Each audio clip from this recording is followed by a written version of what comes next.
Hello दोस्तों, स्वागत है आपका हमारे यूट्यूब चैनल अल्फा क्लासेस में रजत झा में।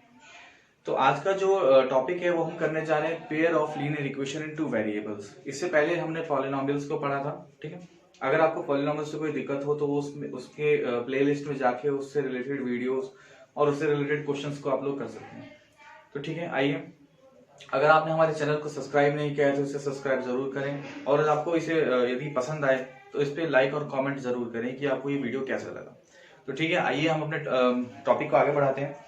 तो देखिए, सबसे पहले क्या है कि pair of linear equation into variables क्या होता है। सबसे पहले हम ये जान लें। तो पेयर का मतलब क्या होता है, जुड़ा होता है। जो लीनियर इक्वेशन का जो जुड़ा हो गया, ठीक है, पेयर हो गया। और टू वेरिएबल्स का मतलब क्या होता है। देखिए, इससे पहले हम लोगों ने पढ़ा होगा, कहीं आप लोगों ने पढ़ा होगा कि linear equation in one variable. अगर मान लीजिए कि a x plus b equals to अगर सी होता है ना, अगर इस तरह से हो, या a x plus b equal to 0 होता है, तो उसमें क्या है, हमारा इसमें वेरिएबल कितना है, इसमें हमारा वन वेरिएबल है। तो इसे हम लोग उसको क्या बोलते हैं, इसे हम one linear equation in one variable कहते हैं ना। ये वन वेरिएबल वाला लीनियर इक्वेशन है। अगर मान लीजिए कि इसमें अगर दो वेरिएबल हो जाए, अगर मान लीजिए कि a x plus b y equal to c अगर हो जाता है, या ऐसा कुछ भी हो जाता है इसमें, तो क्या हो गया, इसमें हमारे पास दो वेरिएबल्स आ रहे हैं, एक्स और वाई हमारे पास दो वेरिएबल्स हैं। इसीलिए हम लोग इसको लीनियर इक्वेशन इन टू वेरिएबल्स इसको हम लोग बोलते हैं, क्योंकि ऐसे इक्वेशन में दो वेरिएबल्स का यूज किया जाता है, ठीक है। और इसमें पेयर्स का इसलिए यूज किया जाएगा। देखिए, अगर पेयर नहीं रहेगा, अगर मान लीजिए कि 1 2 और 3, इसको हम लोग सॉरी 1 ले लेते हैं इसको, ठीक है, a2x b2y c2, ठीक है। इस तरह से अगर ले लेते हैं, तो अगर मान लीजिए कि दो पेयर होंगे, तभी जाके हम इक्वेशंस जो है एक्स और वाई की वैल्यू आराम से निकाल सकते हैं। इसलिए इसमें पेयर होना बहुत जरूरी होता है। तो ठीक है, आइए हम देखते हैं। तो इसका जो स्टैंडर्ड इक्वेशन होता है कुछ इस तरह से होता है, इसका स्टैंडर्ड फॉर्म होता है a1x b1y और c1, ठीक है, ax2 a2x b2y और c2, ठीक है। तो ये हमारा पहला इक्वेशन हो गया, ये हमारा दूसरा इक्वेशन हो गया। तो इसलिए यहाँ पे इस दोनों के पेयर हो गए, इस दोनों को हम लोग क्या कहेंगे, पेयर हो गए। ये हमारे पेयर है इक्वेशन, ठीक है। और ये जो है इसमें दो दो वेरिएबल्स का यूज किया गया है, इसीलिए इसको हम लोग pair in linear equation in two variables इसको हम लोग कहेंगे, ठीक है। कोई डाउट नहीं होना चाहिए आप लोगों को इसमें। अब देखिए, जहां पे ए बी और सी जो होंगे हमारे रियल नंबर्स होंगे, ठीक है। अच्छा, इसमें कुछ ऐसे टर्म्स आते हैं जो कि आपको समझना बहुत ही जरूरी होता है, ठीक है। जैसे मान लीजिए कंसिस्टेंट सिस्टम है, तो ये क्या होता है, कंसिस्टेंट सिस्टम वो होता है जिसका सिर्फ एक ही ऐसा इक्वेशन, ऐसा मतलब सिस्टम जिसमें उसका केवल एक ही सॉल्यूशन निकले, एक ही कोई हल निकले, तो वो क्या होता है, कंसिस्टेंट सिस्टम होता है। दूसरा क्या होता है, अनकंसिस्टेंट सिस्टम होता है। If it has no solution, अगर इसका कोई भी सॉल्यूशन नहीं निकलेगा तो इसे हम लोग इनकंसिस्टेंट सिस्टम कहेंगे। तो अभी के लिए बस आप लोग इतना ही जान लीजिए, और उसके बाद हम लोग इसके बारे में ब्रीफली हम लोग पढ़ेंगे, ठीक है। आप देखिए, इसका ग्राफिकल, सबसे पहले हम लोग ग्राफिकल रिप्रेजेंटेशन को देखेंगे, किस तरह से हम लोग उसको ग्राफिकली रिप्रेजेंट करते हैं हम लोग, ठीक है। तो देखिए, पहला केस है आपको इंटरसेक्टिंग लाइन। इंटरसेक्टिंग लाइन के केस में क्या होता है हम लोग जरा देख लें एक बार। अगर मान लीजिए कि दो हमारे, ये हमारा हम लोग ग्राफ तो जनरली ऐसा ही बनाते हैं, ये हमारा y एक्सिस हो गया, ये हमारा x एक्सिस हो गया, ठीक है, और ये ओरिजिन हो गया। अब मान लीजिए कि दो लाइंस हैं, ठीक है, दो लाइन अगर इंटरसेक्ट करती हैं एक दूसरे को, दो लाइन इंटरसेक्ट करती है, अगर मान लीजिए एक लाइन ये है और दूसरी लाइन यहां से आके, है ना, यहाँ पे आके यहाँ पे इंटरसेक्ट करिए, तो इस पॉइंट पे इंटरसेक्ट हो रहा है लाइन हमारा। तो अगर इस लाइन पे इंटरसेक्ट होगा, तो मान लीजिए ये इक्वेशन हमारा a1x b1y equal to c है, ठीक है। और ये जो है हमारा, ये जो हो गया a2x b2y equals to c2 हो जाएगा, ठीक है। तो ये दोनों हमारे जो है इक्वेशंस के हिसाब से दोनों हमारे लाइंस हैं, और ये दोनों लाइंस जो हमने खींचे, ग्राफ जो खींचा है, तो इंटरसेक्ट हो गया है। तो हमेशा ध्यान रखिए कि इंटरसेक्टिंग के केस में क्या होगा कि ओनली वन सोल्यूशन होगा, ठीक है। आप लोग या तो उसको लिखिए only one solution, only one solution, या तो आप लिख लीजिए कंसिस्टेंट सिस्टम, कंसिस्टेंट सिस्टम लिख लीजिए इसको, ठीक है, सॉरी सिस्टम, ठीक है। या तो आप इसे लिख लीजिए यूनिक सॉल्यूशन। तीनों का मतलब एक ही होगा, तीनों का मतलब यही हुआ कि इस तीनों का क्या होगा, सिर्फ एक ही सॉल्यूशन होगा, तीनों का एक ही सॉल्यूशन होगा, मतलब तीनों का मतलब एक ही चीज होगी। अगर इंटरसेक्ट लाइन करे तो हमको क्या मिलेगा, सिर्फ एक ही सॉल्यूशन मिलेगा इक्वेशन का। वो कैसे, देखिए अगर इसका कंडीशन क्या है, कंडीशन ये समझ लीजिए आप लोग कि a1 by a2 not equals to b1 by b2। अगर इस तरह का केस हमको अगर मिल जाता है, इस तरह का अगर हमको केस मिलता है तो हम लोग क्या समझेंगे कि वहां पे उसका इक्वेशन क्या होगा, इक्वेशन का केवल एक हल होगा और उसका जो ग्राफ जो बनेगा वो क्या बनेगा, इंटरसेक्ट, मतलब एक दूसरे को लाइन इंटरसेक्ट करेगा। ठीक है, अब एक चीज देखिए यहाँ पे, नेक्स्ट जो केस है उसका क्या हो जाएगा। ठीक है, नेक्स्ट जो केस होगा उसका क्या होगा, तो देखिए बच्चों आपने यहाँ पे देखा कि किस तरह से हमने इंटरसेक्टिंग लाइंस को पढ़ा। ठीक है, इंटरसेक्टिंग लाइन से जो रिलेटेड हम लोग ग्राफ जो हम लोग ड्रॉ करेंगे तब आपको इसमें आसानी से और जल्दी आपको समझ में आ जाएगा। ठीक है, तो पहले हम लोग इसके सारे केसेस को हम लोग स्टडी कर लेते हैं, उसके बाद इससे रिलेटेड हम लोग क्वेश्चंस को पढ़ेंगे। ठीक है, अब देखिए इसमें क्या था कि दो इक्वेशन हमारे हैं, तो पहले ही अगर मान लीजिए कि देखिए 5x प्लस 2y 10y बराबर 3 रखते हैं। ठीक है, और इसमें हम लोग रख लेते हैं 6x प्लस 12y बराबर 5 रख लेते हैं। ठीक है, या इसको हम लोग कर देते हैं 13 कर देते हैं। ठीक है, अब एक चीज देखिए कि यहाँ पे अगर हम लोग उसको बनाते हैं 5/6 करते हैं और ये 10/13 कर देते हैं, तो क्या ये दोनों आपस में बराबर हैं, बराबर नहीं है। तो जैसे ही बराबर, यहाँ स्टार्टिंग में जैसे अगर बराबर नहीं है तो इसका मतलब क्या होगा, ये जो इक्वेशन होगा इसका सिर्फ एक सॉल्यूशन होगा, है ना। अब वो सॉल्यूशन कैसा होगा उसमें हम लोग आगे उसको पढ़ेंगे, इसका सिर्फ एक सॉल्यूशन होगा। और ये जो इसका जो हम लोग बिना देखे बता सकते हैं कि इसका जो ग्राफ बनेगा वो इंटरसेक्टिंग लाइन वाला बनेगा, हमेशा ध्यान रखिएगा। ठीक है, इसका जो ग्राफ बनेगा इंटरसेक्टिंग लाइन वाला बनेगा। तो अब आगे हम लोग देख लेते हैं पैरेलल के केस को हम लोग देख लेते हैं। ठीक है, पैरेलल के केस में क्या होता है जरा देखिए, पैरेलल के केस में अगर ये मान लीजिए कि आपका ये ग्राफ है, ठीक है, ये हमारा y एक्सिस हो गया, ये हमारा x एक्सिस हो गया, ओरिजिन हो गया। अगर मान लीजिए कि दो लाइंस है, एक लाइन यहां से निकल रही है, दूसरी लाइन यहां से निकल रही है। ठीक है, तो इसमें क्या होंगे, इस लाइन का इक्वेशन क्या हो, a1x प्लस b1y बराबर c1। इसका क्या होगा, a2x प्लस b2y बराबर c2 हो जाएगा। ठीक है, तो इस केस में क्या होगा, इसका जो सॉल्यूशन होगा नो सॉल्यूशन होगा, है ना, it has no solution, no solution. Parallel के केस में कोई भी सॉल्यूशन नहीं निकलेगा। ठीक है, और दूसरा क्या होगा, इनकंसिस्टेंट। इनकंसिस्टेंट आप लोगों ने अभी पढ़ा था, इनकंसिस्टेंट सिस्टम हो जाएगा ये, जिसमें कोई भी सॉल्यूशन नहीं होता है। ठीक है, अब इसका जो कंडीशन होगा, मतलब जो इसके सॉल्यूशन का जो कंडीशन होगा वो कैसा होगा, अगर हम देखें इसको, a1 by a2 equals to b1 by b2 not equals to c1 by c2। अगर इस तरह का दो इक्वेशन अगर हमको मिलता है और इस तरह की कंडीशन हमको अगर मिल जाती है तो हम क्या समझेंगे कि उसका कोई भी सॉल्यूशन नहीं होगा। एक एग्जांपल हम लोग देख लेते हैं इसका। अगर मान लीजिए कि 8x प्लस 6y बराबर 4 कर देते हैं। ठीक है, इधर 16x प्लस 12y बराबर 3 कर देते हैं।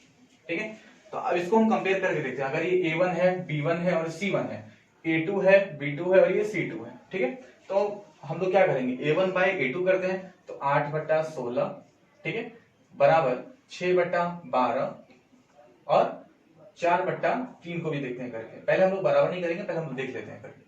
तो 8 का 8 8 16, 6 का 6 6 दूनी 12 और 4/3 हो गया। तो 1/2 बराबर हो रहा है 1/2 के, लेकिन वो बराबर नहीं हो रहा है किसके, 4/3 के। तो ये हम लोग समझ जाएंगे कि सीधा कि ये इक्वेशन होगा, इसका कोई भी सॉल्यूशन नहीं होगा। और इसके जो ग्राफ जो ड्रॉ होगा वो पैरेलल होगा। इसके दोनों इक्वेशन के हिसाब से वो ग्राफ क्या होगा, पैरेलल होगा। इस पे जो रिलेटेड क्वेश्चंस होंगे जब हम लोग करेंगे तो आपको जल्दी समझ में आ जाएगा। ठीक है, तो नेक्स्ट केस हम लोग देखते हैं आप इसको। ठीक, तो आइए दोस्तों हम इसके तीसरे केस को देखते हैं। तीसरा केस क्या कहता है, कोइंसिडेंट लाइन। तो कोइंसिडेंट लाइन शायद आप लोग समझते होंगे। ठीक है, देखिए क्या है, मैं बता देता हूँ जी। देखिए कोइंसिडेंट लाइन का मतलब क्या होता है, अगर एक ही लाइन पे दूसरी लाइन अगर आ जाती है ना, अगर एक ही लाइन पे दूसरी लाइन लाई करती है अगर, तो उसे हम लोग कोइंसिडेंट लाइन कहते हैं। ठीक है, तो देखिए इसका जो ग्राफिकल रिप्रेजेंटेशन होगा वो कैसा होगा। ठीक है, अगर देखिए यहाँ पे ये x y और ये x है और ये ऑरिजिन। अब एक लाइन है, ये लाइन है पहली लाइन है और दूसरी लाइन भी इसी पे लाई कर रही है, अगर ये दूसरी लाइन भी इसी पे लाई कर रही है तो इसे हम लोग कोइंसिडेंट लाइन कहेंगे, ठीक है, इसे हम लोग कोइंसिडेंट लाइन कहेंगे। तो एक लाइन तो हमारी ये हो गई, क्या हो गई कि a1 उसके हिसाब से जो इक्वेशन होगा वो क्या होगा, a1x plus b1y equal to c1, ठीक है। और दूसरा जो लाइन इसी पे जो है लाइन जो कर रहा है उसका क्या होगा, है ना, उसका होगा आपको a2x plus b2y equal to c2 हो जाएगा, ठीक है। तो ये हमारा कोइंसिडेंट लाइंस हो जाएंगे हमारे। तो इसका जो ग्राफ है कुछ इस तरह से बनेगा और इसका जो होगा इनफाइनाइट सॉल्यूशन होगा, है ना, इनफाइनाइट सॉल्यूशन होगा इसका, ये आपको ध्यान रखना है। इसका जो सॉल्यूशन होगा वो इनफाइनाइट होगा। अच्छा, और दूसरा बात इसका जो इसका कंडीशन बनेगा वो क्या बनेगा, जरा देखें कि a1 by a2 equals to b1 by b2 equals to c1 by c2, ये तीनों जो होंगे आपस में बराबर हो जाएंगे, ठीक है। इससे रिलेटेड एग्जांपल हम लोग देख लेते हैं। देखिए, अगर ये 6x प्लस 5y बराबर 4 है, ठीक है, 12x प्लस 10y बराबर 8। आप देखिए जरा इसको हम लोग इसके हिसाब से हम लोग अरेंज करके देखते हैं। तो 6/12, 6/12, 5/10 और 4/8, इसको काट के देखते हैं। 1/2, 1/2, 1/2। तो ये तीनों के तीनों हमको क्या मिल रहे हैं, तीनों में 1/2 मिल रहा है, मतलब ये तीनों क्या है, बराबर है, जो इसको कंडीशन को फुलफिल कर रहा है। अगर ये तीनों हमारे बराबर हो जाएंगे तो हम लोग सीधा बोल सकते हैं कि ये जो इक्वेशन होगा हमारा, इसके इनफाइनाइट सॉल्यूशन होंगे। तो इस तरह की इक्वेशन को हमको हमारे इनफाइनाइट सॉल्यूशन होंगे और हमारा जो ग्राफ बनेगा वो कोइंसिडेंट होगा। जो हमारे लाइन जो ग्राफ बनेगा वो कोइंसिडेंट लाइन का ग्राफ बनेगा, ठीक है। तो आप लोग सिर्फ इक्वेशन को देख के पता लगा सकते हैं, ये एक ट्रिक है, आप इसको समझाने के लिए मैंने इतना किया है कि आप किसी इक्वेशन को देख के पता लगा सकते हैं कि उसका ग्राफ कैसा होगा और उसके सॉल्यूशंस कितने होंगे, ठीक है। तो यहां तक आप लोग कोई दिक्कत नहीं होगी। इस तरह के एक इससे रिलेटेड एक क्वेश्चन हम लोग आपको बना के दिखा देते हैं ताकि आपको समझने में कोई दिक्कत ना हो, ठीक है। तो आइए ग्राफ से रिलेटेड हम एक क्वेश्चन को हम सॉल्व करके देखते हैं। तो देखिए, सबसे पहले आपको इक्वेशन दिया गया है जिसको बोल रहा है कि इसका ग्राफ आप लोग ड्रॉ करिए, ठीक है। तो आप मैं बता देता हूं आपको कि बिना हम कुछ देखे, बिना ग्राफ ड्रॉ किए हम ये बता सकते हैं कि इसका जो ग्राफ होगा वो कैसा होगा। देख लीजिए, 1/2 कर देते हैं इसको, 2/4 हो गया और 4/12 हो गया, ठीक है। अब एक चीज देखिए कि इसको हम लोग 1/2 है, इसको हम लोग काटते हैं तो क्या मिल रहा है हमको, 1/2 मिल रहा है, और इसको काटते हैं तो 1/3 मिल रहा है। मतलब ये दोनों बराबर है लेकिन ये बराबर नहीं है। तो इस तरह का मैंने आपको कंडीशन समझाया था कि a1/a2 हो बराबर b1/b2 हो लेकिन c1 c2 के बराबर ना हो तो क्या होगा। तो इस केस में इसका एक भी सॉल्यूशन नहीं होगा और उसका जो ग्राफ होगा वो क्या होगा, पैरेलल होगा, ठीक है। इसका ग्राफ होगा पैरेलल होगा। तो आप हम लोग इसको ड्रॉ करके देख लेते हैं क्या मैं सही कह रहा हूं या नहीं कह रहा हूं, कि आप लोग आप खुद ही डिसाइड कर सकते हैं। देखिए सबसे पहले तो इक्वेशन 1 को हम लोग अकॉर्डिंग टू इक्वेशन 1 और इक्वेशन 2 के हिसाब से हम देखते हैं। तो पहले हम लोग देखते हैं x प्लस 2y बराबर 4। तो x और y हम लोग ले लेते हैं, ठीक है। अब अगर हम x की वैल्यू 0 रखते हैं, अगर x की वैल्यू हम 0 रखेंगे तो y की हम अपने मन से रख सकते हैं। x की वैल्यू अगर हम 0 रखेंगे तो y की वैल्यू कितनी हो जाएगी, ये हमारा 0 ही हो गया, तो y बराबर 4/2 हो जाएगा। तो y की वैल्यू कितनी हो जाएगी, 2 हो जाएगी, ठीक है। अगर y की वैल्यू को, अगर x की वैल्यू को अगर हम 2 रखते हैं तो क्या होता है, जरा देखो, x की वैल्यू को अगर हम 2 रख लें, ठीक है, इस बार x की वैल्यू को 2 रखते हैं तो 2 रखा तो 2 इस तरफ गया, 4 में से 2 गया तो 2, ठीक है, 2 हो गया। अब 2y बराबर 2 हो गया, 2 से 2 कैंसिल, y बराबर कितना, y बराबर 1 हो जाएगा। तो पहला हमको मिल गया, यहाँ पहला जो सोल्यूशन है वो हमको मिल गया, ठीक है। ये इक्वेशन 1। इक्वेशन 2 को जरा देखिए, 2x प्लस 4y बराबर 12, ठीक है। अब एक चीज देखिए कि अगर हम x और y का हम लोग रख लेते हैं सॉल्यूशन, ये x है और ये y है। अगर x की वैल्यू हम 0 रख लेते हैं, x की वैल्यू 0 रखा तो ये पूरा का पूरा कैंसिल ही हो गया, ठीक है। तो y बराबर कितना हो जाएगा, 12/4 हो जाएगा। 12/4 हुआ तो कितना हो गया, 4 से 12 घटा तो 3 हो गया, ठीक है। आप देखिए एक चीज कि y की वैल्यू अगर हम लोग 2 रखते हैं, आप नेक्स्ट केस में y की वैल्यू अगर 2 रखते हैं तो 2 दूना 4, 4 जो है तो 4 इस तरफ जाएगा तो 4y बराबर 12 में से 4 गया तो 8, तो y बराबर कितना हो जाएगा, 4 से कैंसिल, ये 2 हो गया। तो y की वैल्यू अगर हम 2 रखते हैं तो y की वैल्यू क्या हो जाएगी, ऑटोमेटिकली 2 हो जाएगी। तो ये हमारे दोनों सॉल्यूशंस हमको यहाँ पे मिल गए, ठीक है। अब देखिए ग्राफ ड्रॉ करना मैं आपको सिखाता हूँ, क्योंकि यहाँ पे तो ग्राफ पेपर है नहीं, तो जैसे मैं आपको बता देता हूँ वैसे आप सीख लीजिए यहाँ पे, ठीक है।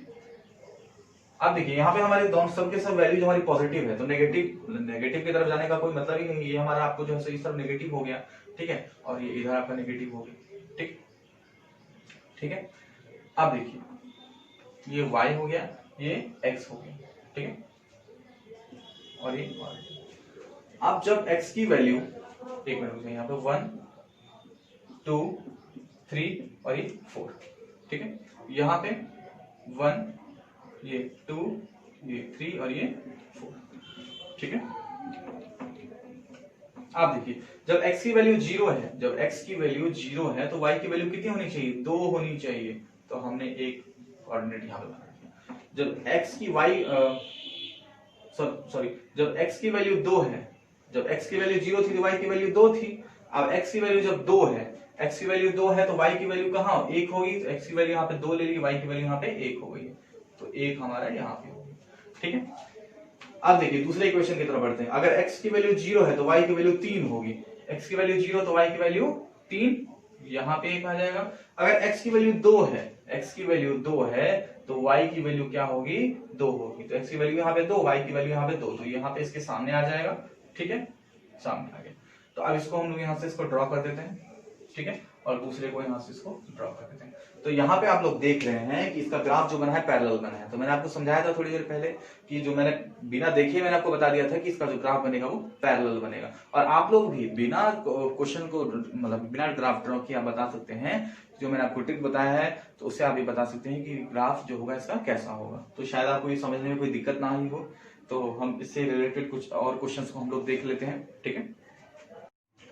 आइए बच्चों हम क्वेश्चंस को सॉल्व करने के कुछ हम और तरीके हम देखते हैं। तो देखिए इसमें क्या होता है कि टू लीनियर इक्वेशंस में हम लोग इसको बहुत 3-4 तरह से हम इसको सॉल्व कर सकते हैं। पहला मेथड जो होता है, पहला मेथड हम लोग सब्स्टिट्यूशन होता है ना, सब्स्टिट्यूशन का मतलब क्या होता है मैं आपको समझा देता हूँ। दूसरा होता है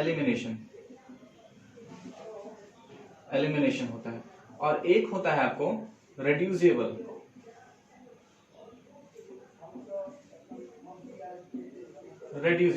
ठीक।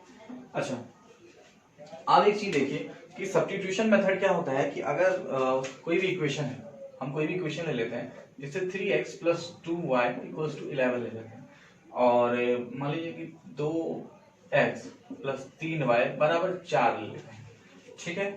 सब्स्टिट्यूशन मेथड में क्या होता है कि हम x की वैल्यू, यहां से हम x की वैल्यू को निकालते हैं। तो x की वैल्यू क्या हो जाएगी हमारी, x = हो जाएगा 2y को इस तरफ ले लेते हैं, 11 - 2y/3 हो जाएगा। तो अब ये जो x की वैल्यू हमने निकाली है इसको हम लोग इक्वेशन नंबर 2 में रखेंगे x जगह पे। तो ठीक है, तो देखिए बच्चों इसमें क्या दिक्कत है, मतलब दिक्कत तो नहीं है कुछ भी, अगर बच्चे तो सब मेथड में इसको सॉल्व करते हैं, लेकिन जिनकी कैलकुलेशंस थोड़ी सी वीक है उनको एलिमिनेशन मेथड को फॉलो करना चाहिए। क्योंकि क्या होगा कि यहाँ पे कैलकुलेशन थोड़ा सा कॉम्प्लिकेशन हो जाता है। यहाँ पे जो बच्चे थोड़ी सी मतलब कैलकुलेशन में अगर कहीं भी फंस गए तो क्वेश्चन गलत हो जाएगा, उनका आंसर गलत हो जाएगा। तो इससे क्या होता है कि इससे उनके मार्क्स पे फर्क पड़ता है इससे, ठीक है। तो इसलिए मैं वैसे बच्चों को मैं एलिमिनेशन से बनाने का मैं सबको मैं देता हूँ, ठीक है, कि एलिमिनेशन से आप लोग इस क्वेश्चन को सॉल्व करिए। तो देखिए हम लोग कैसे इसको सॉल्व करेंगे एलिमिनेशन से। इसको हम लोग मान लेते हैं इक्वेशन 1 और इक्वेशन 2। इसको एलिमिनेशन मेथड इसलिए कहा जाता है क्योंकि इसमें से हम किसी भी दोनों में से कोई भी y हो या x हो, उसको दोनों के टर्म को बराबर करके हम उनको कैंसिल कर सकते हैं या उसको माइनस कर सकते हैं। तो इससे वो एक टर्म कैंसिल हो जाएगा। तो मान लीजिए अगर कैंसिल हो गया तो y वाला टर्म बचेगा, तो y से हम आसानी से क्वेश्चन को सॉल्व कर सकते हैं। देखिए जरा कैसे, अगर मान लीजिए कि हम इन दोनों को बराबर कर दें, इन दोनों को बराबर करके सब्ट्रैक्ट कर दें, माइनस कर दें, तो क्या होगा। इसके लिए हमको क्या करना पड़ेगा, दोनों को बराबर करना होगा। तो बराबर कैसे करेंगे, अगर 2 को 3 से गुना कर दें और 3 को 2 से गुना कर दें तो 3 दूना 6 ये भी हो जाएगा और 3 दूना 6 ये भी हो जाएगा, तो दोनों बराबर हो गया। तो इक्वेशन 1 को बाय मल्टीप्लाइंग इक्वेशन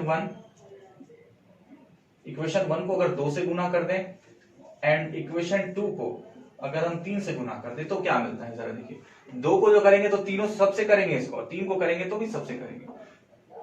2 तिया 6x, ठीक है, 2 दूना 4y, 11 दूना 22 हो जाएगा, ठीक है। 3 दूना 6x, 3 तिया 9y, और ये कितना हो जाएगा, 4 तिया 12 हो जाएगा। अब एक चीज देखिए, अब हमको क्या करना है, एक जो टर्म है उसको खत्म कर देना है। तो 6 में से 6 को माइनस कर दिया तो ये कैंसिल हो गया। अब इन दोनों के बीच में माइनस हो रहा है, माइनस किन दोनों, इन दोनों के बीच में हो रहा है, तो माइनस अगर हो रहा है तो माइनस प्लस माइनस हो जाएगा। तो ये वाला टर्म जो होगा हमारा माइनस वाई प्लस 4y। तो इन दोनों का आंसर क्या होगा, 9 में से 4 गया 5, 5 किस में होगा, माइनस में होगा, क्योंकि हमारा जो बड़ा टर्म है वो माइनस में है। अगर इन तरह का आपको लोगों को नहीं आता है सॉल्व करना तो पहले इन लोगों इस तरह के कैलकुलेशंस पे आप लोग काम कर लीजिए, ठीक है। तो ये 5y हो जाएगा, ठीक है, कोई डाउट। तो हमको यहाँ पे क्या मिला, माइनस 5y मिला। अब यहाँ पे देखिए 22 में से 10 गया तो 22 में से 12 गया तो 10 हो जाएगा। तो y बराबर कितना हो जाएगा, 10 बट्टा माइनस 5, यहाँ से कैंसिल हो गया, माइनस 2 आ गया। देख रहे हैं आप लोग y की वैल्यू यहाँ पे हमको मिल चुकी है। अब y की वैल्यू को पुट द वैल्यू